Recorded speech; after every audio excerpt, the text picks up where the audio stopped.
Hello and welcome to the One Degree Show. I am your host, ELLAMAE, and join me as we talk to elite entrepreneurs about the one connection, the one person that changed the trajectory of their business and their life. Let's get into it.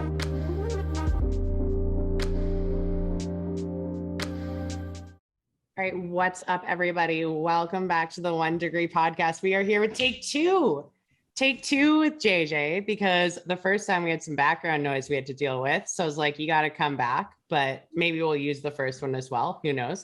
But he is an international speaker. He's been exciting people with his message for the last 15 years in over 30 countries.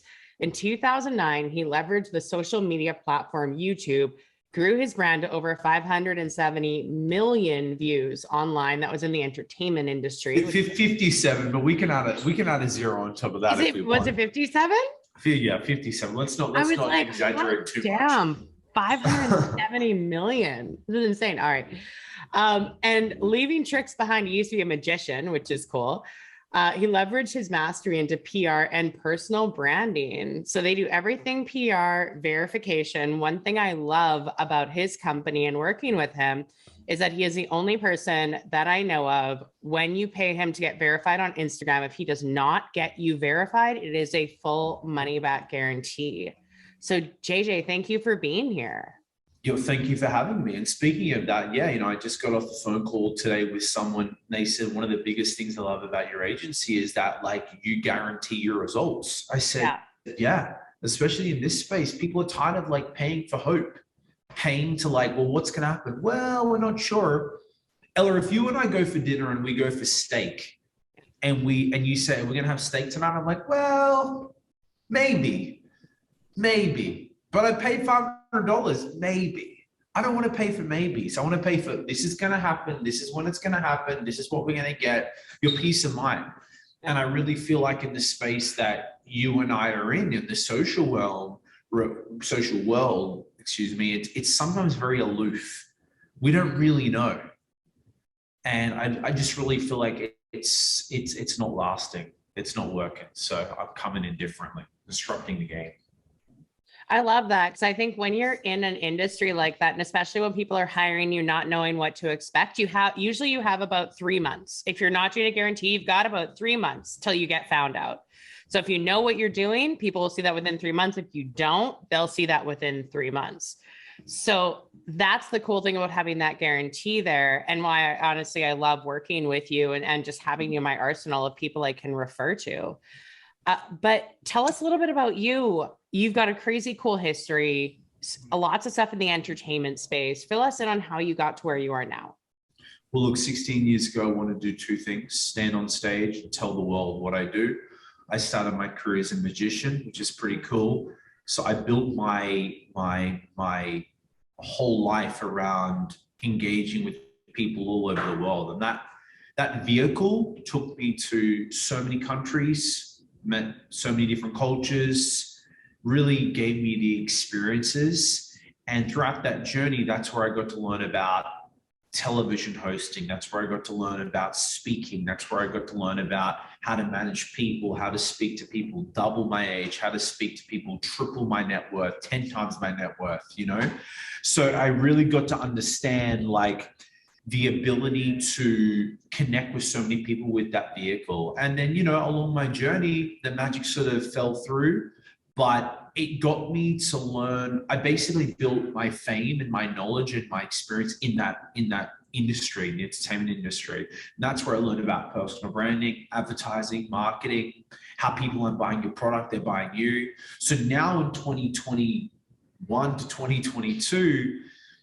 I really have learned. It's like I've taken 16 years to like learn in a very immersive way. And now I'm in a lane that I'm like, boom. Like I literally just went from zero to crazy amounts of global reach and success very fast, because it's sort of like I've been simmering all my, simmering all my things I've learned. And now I've like, oh, is this working? And I just implement it to people, and it's doing really well. But I love that you say, like, you've reached crazy amounts of success very fast. But it's been, I put in air quotes there if you're listening fast, but it's been 16 years. Like 16 years, yeah. And I'm figuring out my lane, and where I best come alive. But you know, it's sort of like I said this today on another podcast. I said it's like I'm a soldier, and like the magic was the shield, TV hosting was the hat, the sword was just my speaking, and it's like I'm an elite soldier that can go into any situation. And because I've built a YouTube channel to 57 million views, global reach, right? I've spoken to the billion-dollar companies. Like I've spoken on stages to the top of Virgin, of Coca-Cola, and I've literally sat there in front of the people that make decisions. I know how to get their attention. It's like all these skill sets that I've learned. Now I'm like this guy that can go to any battle and work with any person and just know exactly what to do. And that's really cool. What did you find the sweet spot was when you, because I think there's a lot of entrepreneurs out there that are like, oh my God, will I ever make it through this? Will I ever make it through? Like, especially in those first couple of years. I mean, if you don't have, I don't know how people do it without guidance. You don't have a coach in those first couple of years, like sweet Jesus, you know, please look one up. But especially in those first couple, like, oh my God.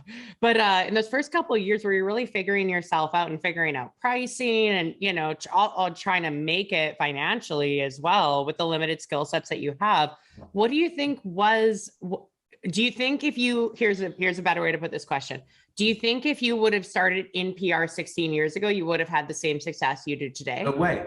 No, because I wouldn't have understood it. The way I learn is very immersive. I don't learn by textbooks. I learn by seeing, feeling, touching, literally being in it. So when I got to work, when I was doing TV for MTV, I was not MTV or Viacom, who owns MTV, the billion-dollar company.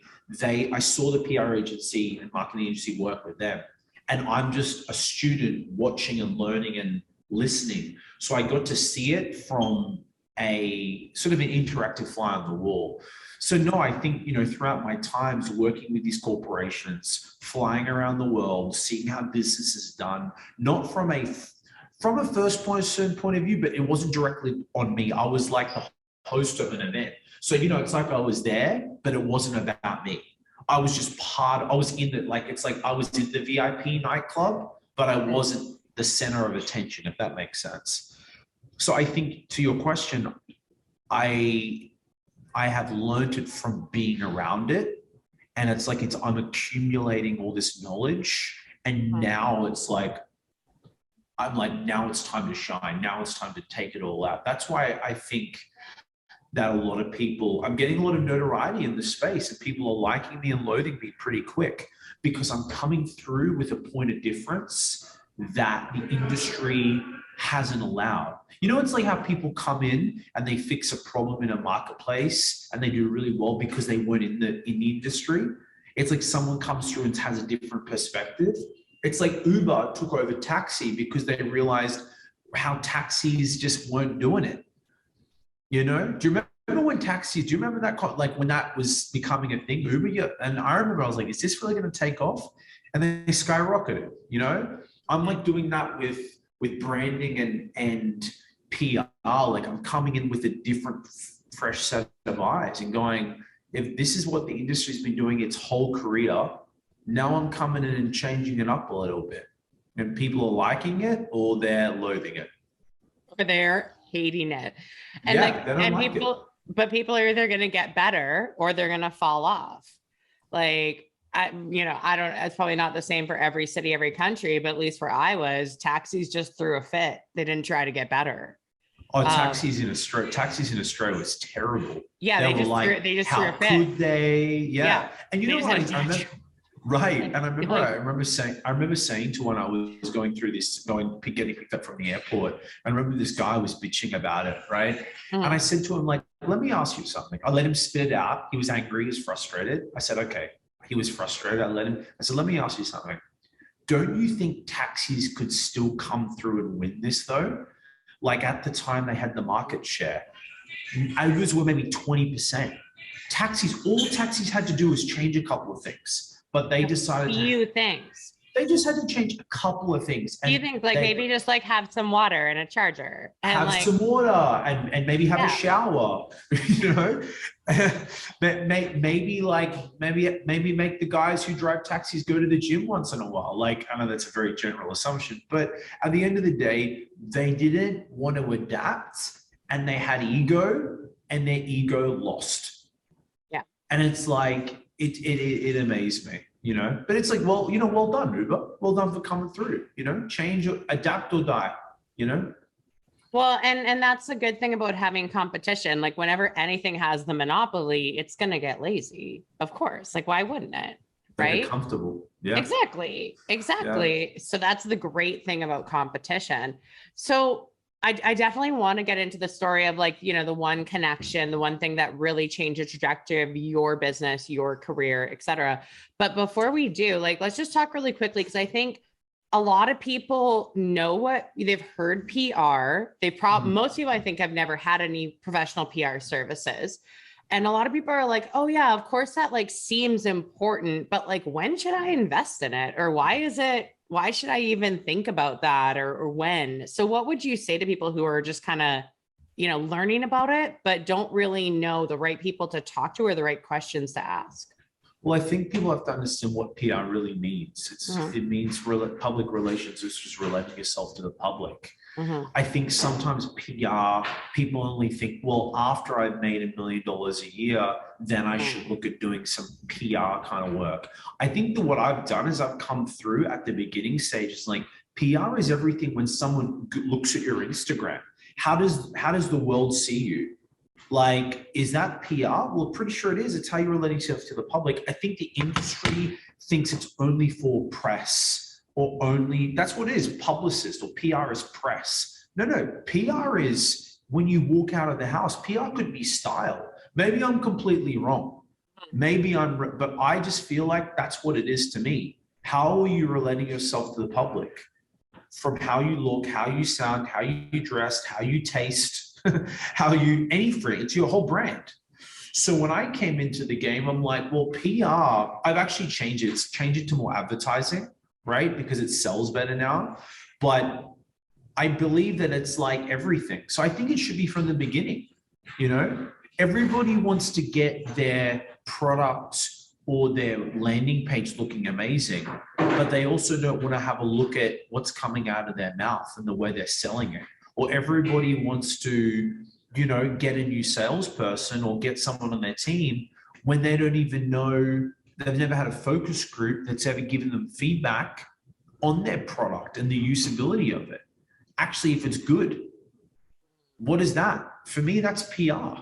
That's all relating yourself to the public. That's all how people see you, feel you, hear you, touch you, know you. So that's my way about it. So to your question, it should be done at the beginning. I think people really need to really have a different perspective on PR, and maybe like, I need a coach or a consultant to give me sort of an overview of my brand or who I am and what I do.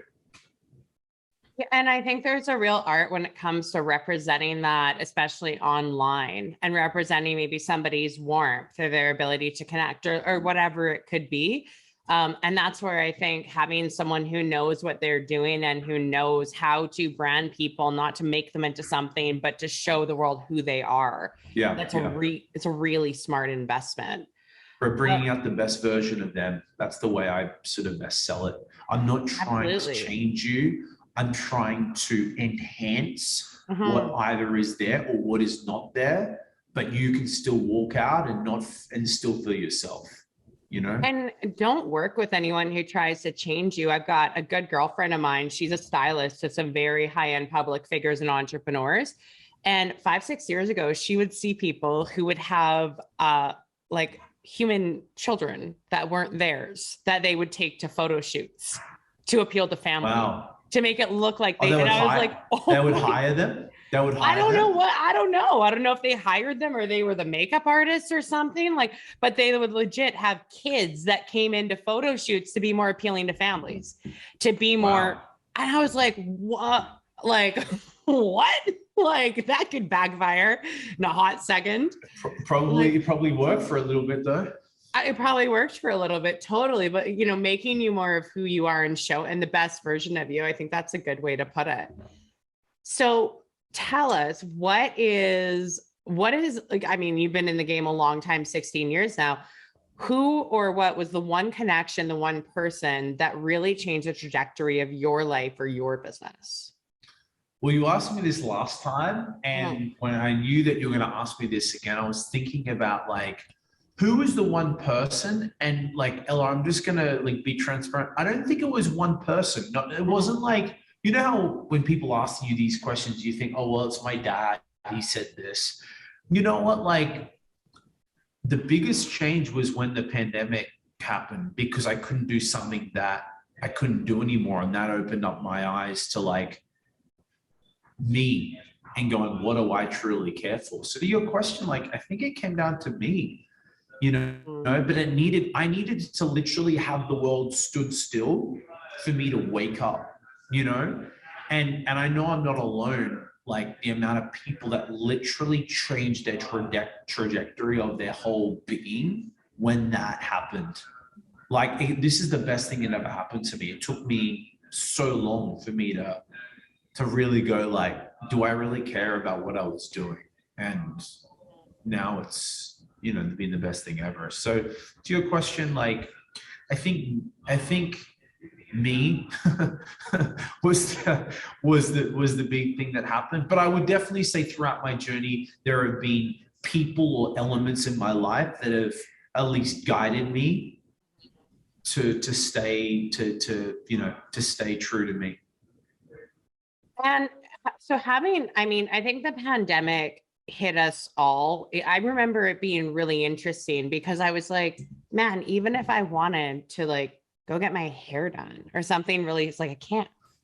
Really simple. Like, I can't. Like, it was so fascinating how just down to the most minute level, like, you know, forget traveling, forget speaking, Right. forget parties, forget any of that, like the minute level, our lives just slowed down. And if you were to, do you think you could do that again without a global crisis? That's my like, do you think you would have the I'm just curious, you think you'd have the like the self-awareness having been through it once to be able to stop and do it again? I definitely know that the pandemic didn't change too much of my concern of, someone asked me this, like, how have you been so cool throughout it? And I said, well, listen, being in the entertainment industry, having its ups and downs and not having money and not knowing where the next paycheck or like life would come from. So that's having the world stop wasn't an issue for me. You know how everybody like freezed a lot? For me, that wasn't an issue. So to your question, you know,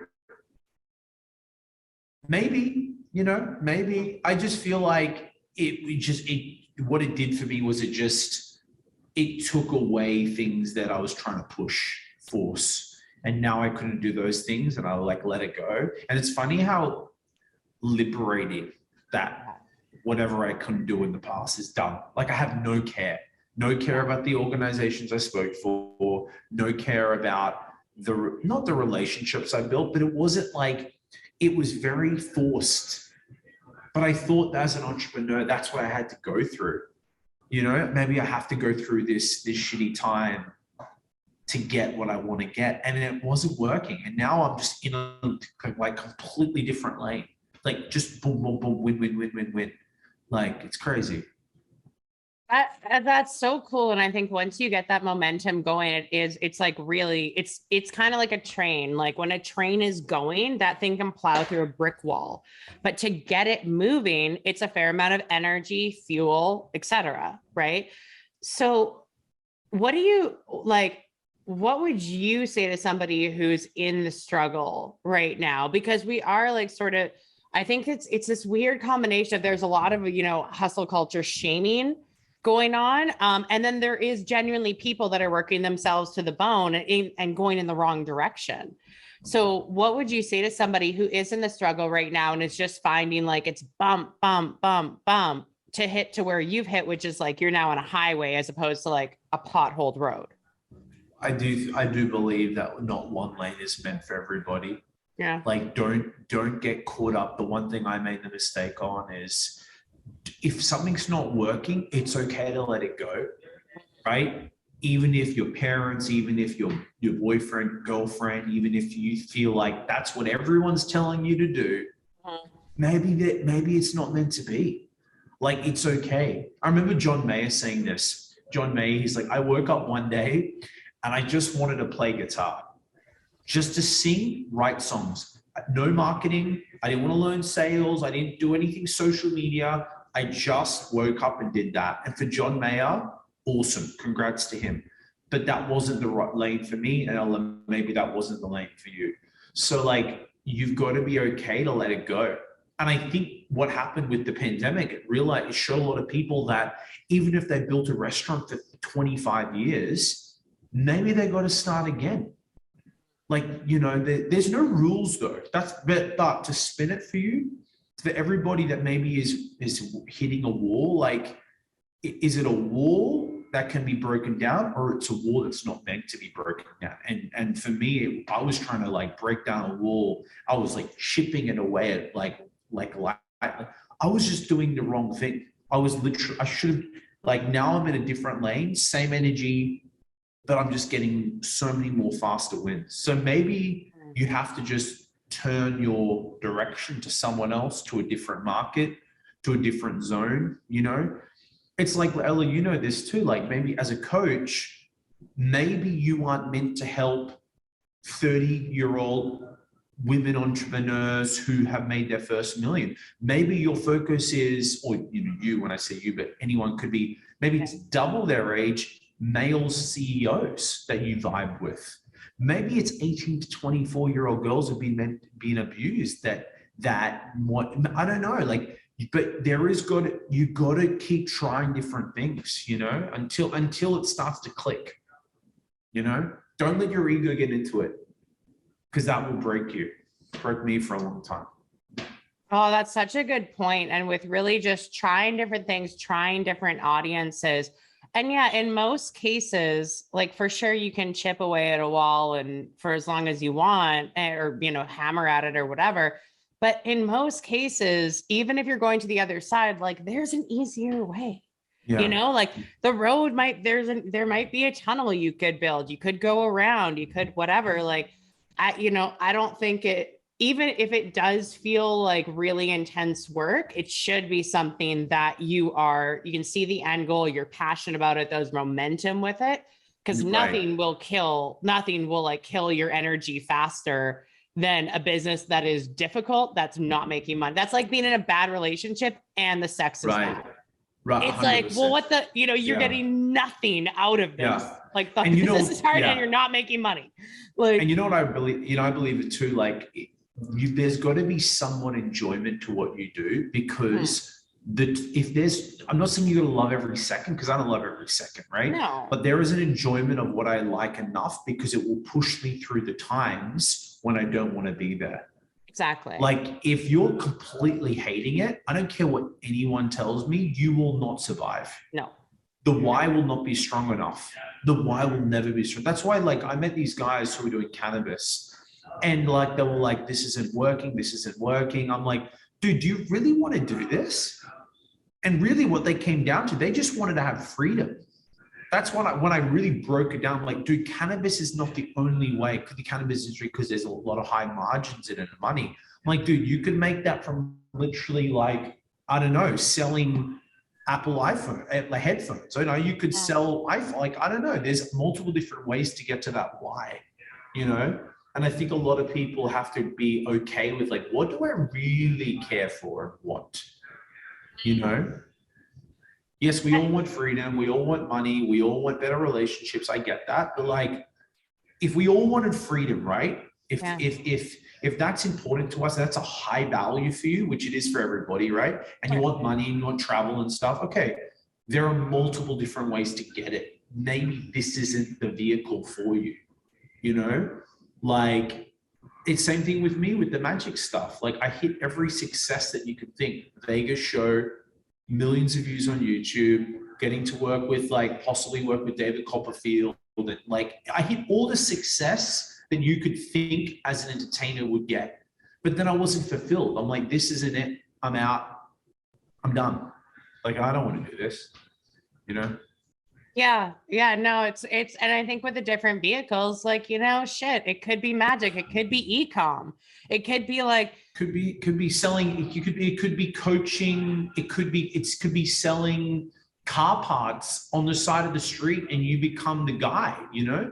a Could be waxing. laundromat, like a laundromat Yes, business. yeah. Like it Could be doesn't, anything.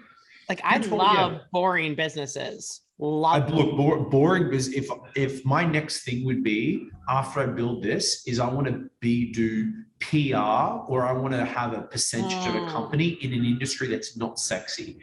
Yeah, laundromat, junk removal, janitorial services, dry cleaning. Dry There's so much- cleaning. everyone needs dry cleaning. If you put a face to dry cleaning and make it an area and be the number, how many people are like, how many dry cleaners can't come to your mind? I know that one down the road. That's it. How many like guys who teach you how to make money is there online? Well, I got Ty, I got Grant, got Ella, I got there, you know, like, but there's only one dry cleaning you have, and it's the one the most convenient. It's the closest one to you where you take your clothes. It's right down the road here in Brickell. It's like, yeah, that's right. Yeah. I don't know the person's name. Imagine if you became the #1, like coolest dry cleaner guy. He delivered it. Maybe there's hot guys and hot girls that deliver you a dry cleaning if you do the VIP Express package. Like it's so easy to make a non-sexy industry famous and successful because they're not implementing those strategies that everyone else is doing.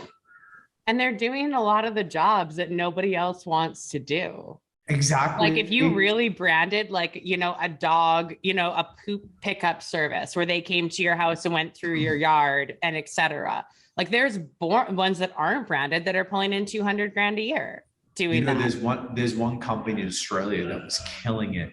And what they did is, what music festival events, They were the guys that would clean the toilets, those portaloos. They were the company that would clean the toilet. They were killing it because no one wants to do it. Yeah. There's no competition and it has to be done. Yeah. So they were just the ones to be chosen from and they would name their price.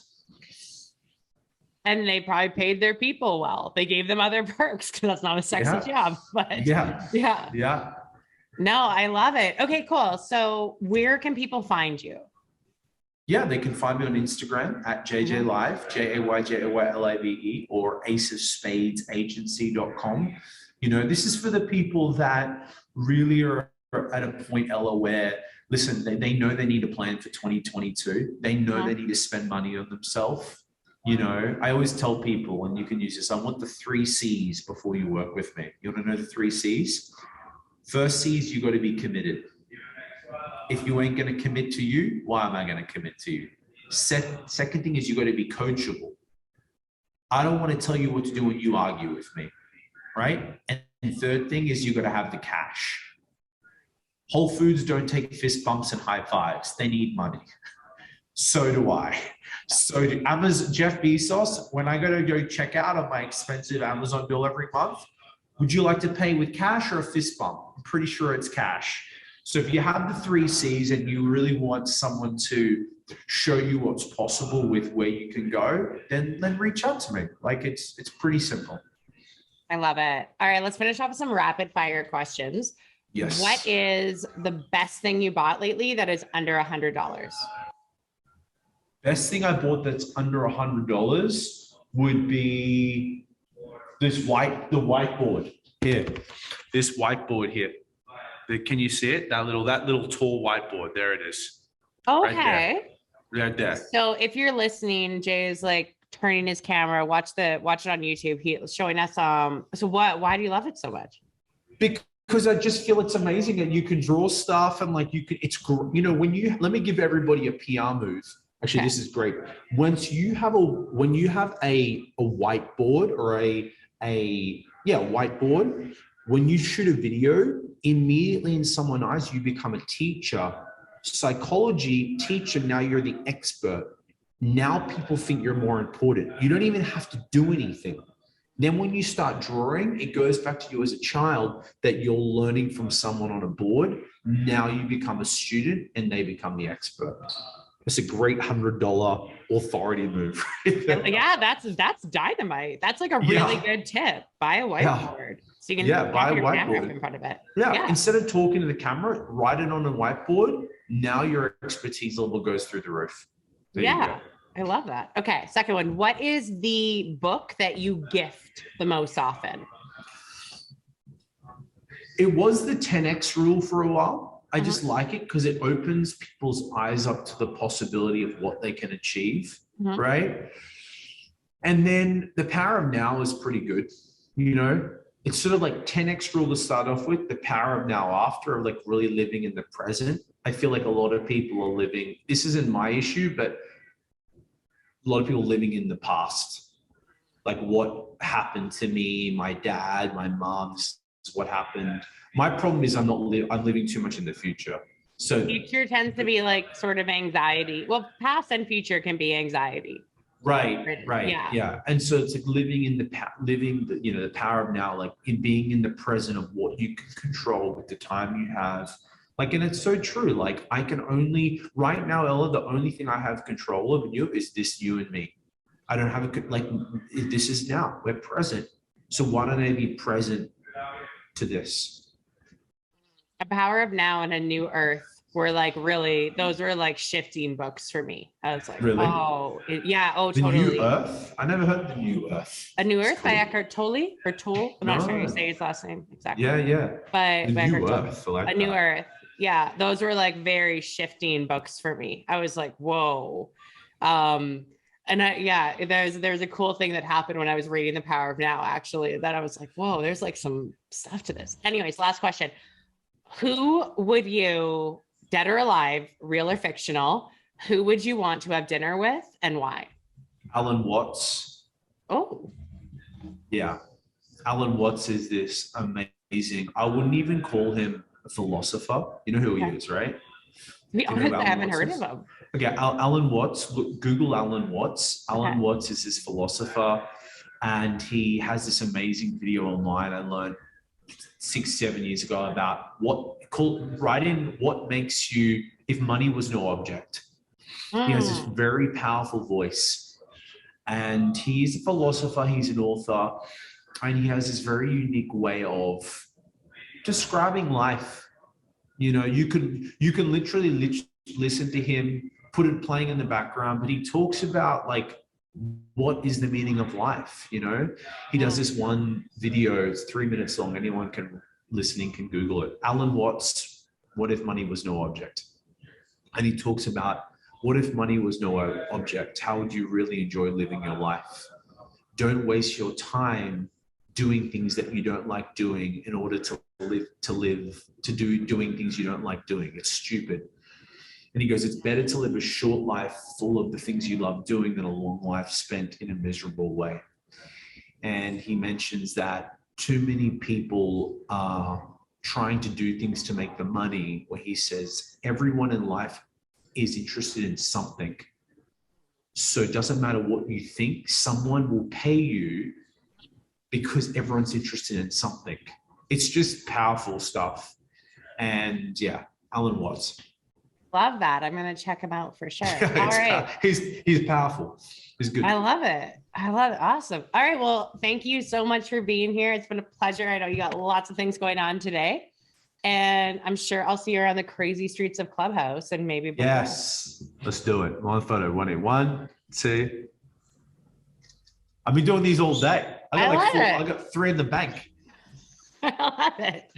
All right. And thank you for listening. We will see you next week. This broadcast is brought to you by WINJECT Studios. We are an all-in-one educational platform for podcasters that revolutionizes how hosts leverage content to increase engagement with listeners, downloads, and income. We come together to focus on community, collaboration, and collective impact. For more information on how you can interact directly with our hosts, access exclusive live content with offers you can't get anywhere else from our official partners, join our purpose-driven community by visiting www.winject.com. If you're ready to build a career doing what you love, then we're ready to see you there.